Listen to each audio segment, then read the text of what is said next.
And joining me here on the Rich Eisen Show, big fan of this man's work in Better Call Saul and Breaking Bad. His new film is Nobody, in which he plays somebody who looks like a nobody but is anything but. He is Bob Odenkirk. How are you, Bob?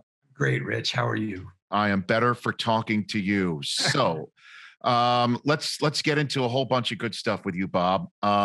Let's start with the sports. Let's start with the Chicago Cubs. That is your team, correct? It's so that is funny. I was going to ask you as the last thing, I was going to say, tell me about the Cubs. I mean, I know Schwarber's gone and there's a lot of trading in and out. And I'm sad to see people leave who I've gotten to know over the last few years.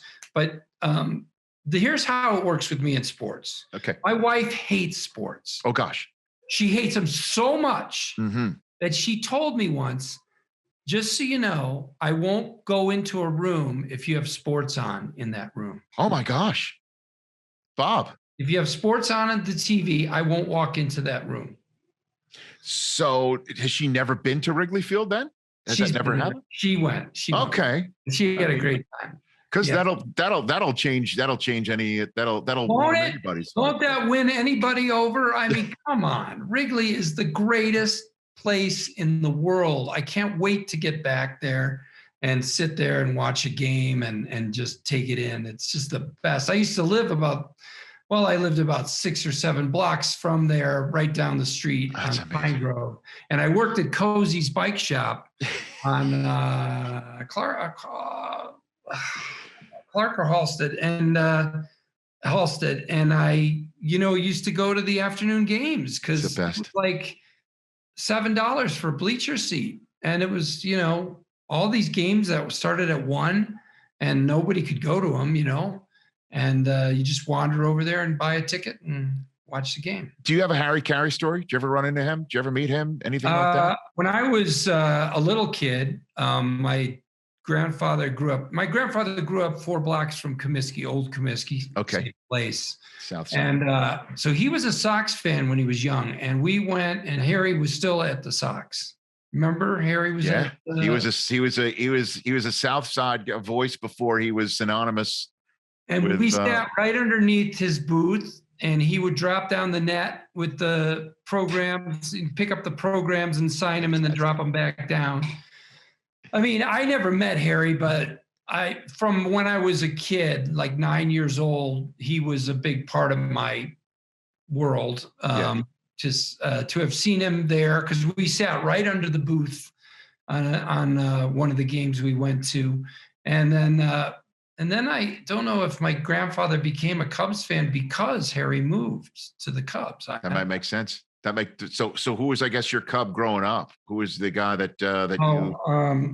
it Andre Dawson? Could have been Ryne Sandberg, one of those guys back in the day. No, I met Ernie Banks. How cool is that? Ernie Banks is one of the greatest human beings of all time. I remember I was dating my now wife, and we were on a golf range, Bob, and hitting golf balls in Phoenix. I don't know why. And then Ernie Banks was there, and I'd met him at an ESPYs Awards, and he came up, he asked us, if we were going to have babies together, if we were going to get married. We were just dating at the time. Yeah. And I'm like, you know what, Ernie, I don't know if we're going to play two like that, but he was just telling us about the beauty of family and being in love. And he was just a human being. It was just the greatest thing ever, Bob. One night he signed baseballs at the little local bank in Naperville where I grew up. And I don't know who took me there, but I waited in line and got his autograph on a ball. And I also like Fergie Jenkins. I don't know why, but Fergie. Okay, there you go. He just won a ton of baseball games for the Cubs. But it's the best. Great. Yeah. It's cool. Bob Odenkirk here on the Rich Eisen Show. Let's get into your film here, Nobody. Sure. And what did you like about it? I'm sure, again, you get a lot of scripts in front of you and you get to pick and choose what you want to do. No, Rich, what do you got for me? And Rich, the movie came from me. It was my idea. Okay. So walk me through it then. Well, there's a lot of reasons why I pursued it, but I was here shooting Better Call Saul, and this show plays around the world, and my brother-in-law, Luke, sent me a screen grab of an ad for the show in China. And I thought, holy crap, they're watching me in China. What kind of movie could I make that could play? Because I knew the show played in Russia and Italy and action movies play around the world. And I started thinking about the character from Better Call Saul, who's like a striving guy who fails and never quits. And he's earnest. It's a kind of, he's a very funny character at times, but there's a lot of times when he's on screen and he's utterly earnest and not ironic at all. And his heart is on his sleeve. And I thought, that's an action character, except that he doesn't fight, but otherwise that's an action character. So if I'm willing to learn to fight, which I am, it'll take years to get a movie made, and I have years. And then I started thinking about a story and a character. I've had 2 break-ins in my home, very disturbing to my family, left me with a lot of feelings that are expressed in this movie. Nobody. A lot of what you see in the first few minutes is from my life, which is so weird because it's a total genre movie and it goes into fantastic realms. It's written by Derek Kolstad, but the nugget, the initial idea of what drives the character and the sort of intense feelings of frustration and rage are from my life and including that break-in and including when have you seen the movie? Have I seen the movie yet? I have not, sir. Oh. I got the link last night. And as you know, I've got 3 small children. Point in the first, well, don't let them walk in on you watching this movie. Okay, sounds good. They'll have nightmares. This is not for kids. And somebody holds a gun up to me and they want my wedding ring and I won't give it to them.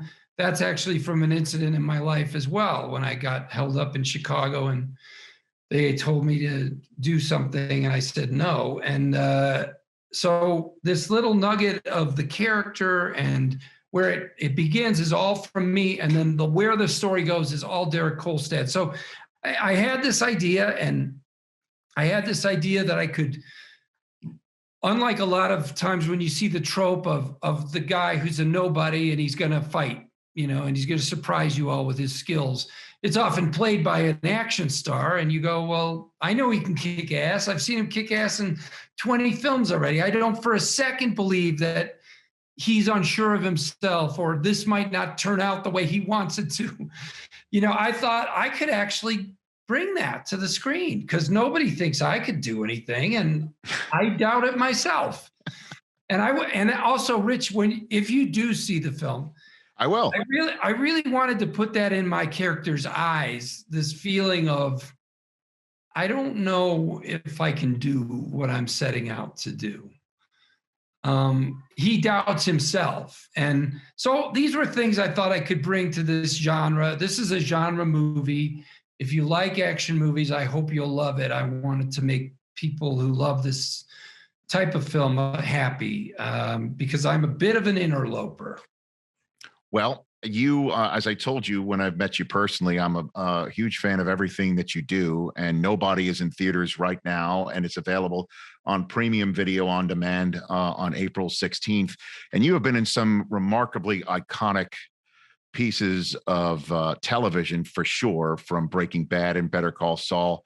The Larry Sanders Show, Bob, to me was so far ahead of its time and so remarkable. What was it like to be on the set of that show, Bob? Well, Garry Shandling, was everything. The spirit of the show, the mind of the show, the work ethic of the show was Garry Shandling. I mean, it was, I think one of the reasons he didn't do too much after that and not much in TV at all was because he kind of did it exactly the way he wanted, and it worked out the way he wanted. And what more is there to prove, sort of? But it was a fun set, except for Garry. But he was just it was Garry was very serious and sweated every line and every choice to a degree that made me feel a little sorry for him. No kidding. I wished he could have enjoyed his achievement more, but he was trying to achieve it as we were doing it, and he was trying to make it perfect. And there's no such thing as perfect, except sometimes you get lucky with an outcome and everything comes together, but you can't be perfect. You can only be the best that you can be every day. And but he was aiming for perfection, and he got pretty damn close. And it's really a special and unique show that is dramatic and funny and deep and shallow. It's everything. It is. And you were great in it. The cast was remarkable. And every single time that anytime I watch one, I have to drop the remote to the end. It is just so much fun to watch. And it's such a piece of, history of television that, you were part of there. And then obviously Saul Goodman comes your way, and now Jimmy McGill about to become Saul Goodman, or has just become Saul Goodman. You're in Albuquerque right now shooting the final episodes of this character. Yeah. I know this is Fight Club type stuff. You can't talk about it, but what can you possibly tell me about this final season of Better Call Saul you're shooting right now? I can tell you that, our show has been a slow burn, and for some people, extremely slow. But similar to Breaking Bad, but I think to a greater degree, that Vince Gilligan and Peter Gould and the writing staff set up all these dominoes, and now they just are knocking them down. As we go into our final season, big things are happening constantly. And it really is blowing my mind and making me very happy and very excited, because I want to give the audience that reward. And also I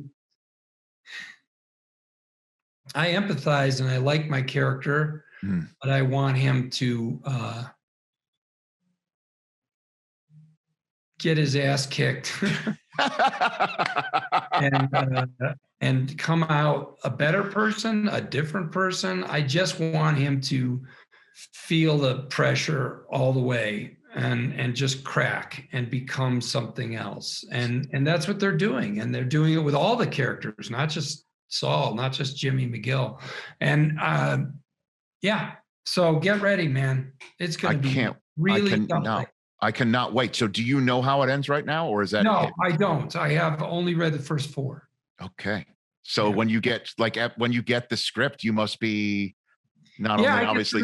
I get to read it like a fan, and I could read all of them. They have them, but I just choose to go one at a time as we work on them. And I'd rather, it's like, I can't wait to see what happens next. And it's always surprising, and it always makes emotional sense. It's crazy what they do. It is great. And like I said, you're terrific in it. The second to last episode of last season was as close to a Breaking Bad episode as I think Better Call Saul got, where you were stuck in the desert with Mike Ehrmantraut and needing to consume your own fluids to actually survive. I'm assuming that was Gatorade. What was that? What was that in the bottle? It was I wish it was Gatorade. Well, no, it was not urine. It was fake urine, like you get at the grocery store. Like you get at the White Sox games, not at the Wrigley game. Buy it in bulk, don't you? At Costco, they have fake urine. Just go to the back aisle. Fantastic.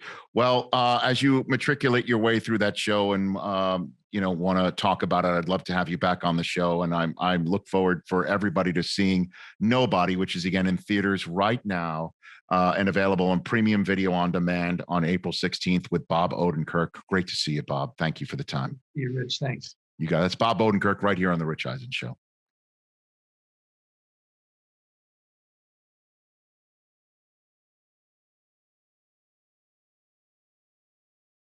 Hey, you watched all the way to the end. Thanks for that. Watch more right here.